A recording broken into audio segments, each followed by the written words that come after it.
Bienvenue sur cette vidéo de présentation consacrée aux règles de construction de vos garde-corps. Parce que votre garde-corps doit assurer une réelle protection contre les chutes et les accidents, et parce qu'il ne supprimera pas totalement des risques vis-à-vis des jeunes enfants. C'est pourquoi il est primordial de respecter la réglementation de la construction et les normes en vigueur. Pour illustrer les cas les plus courants, j'utilise un visuel qui comprend un rampant d'escalier et une partie horizontale, comparable à une terrasse, un balcon, un palier ou une mezzanine. Dans cet exemple, la hauteur de chute potentielle est inférieure à 1 mètre. La distance du sol à la main courante doit toujours être de 1 mètre.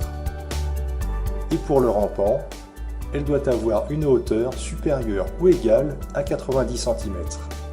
La mesure étant prise à la verticale du nez de marche.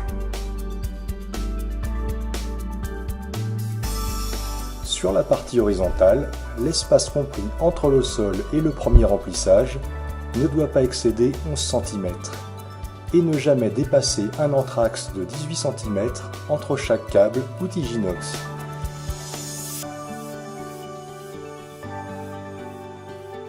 Sur le rampant de l'escalier, la distance entre les nez de marche et le premier remplissage ne doit pas dépasser 5 cm et ne pas dépasser 18 cm entre chaque câble ou tige inox.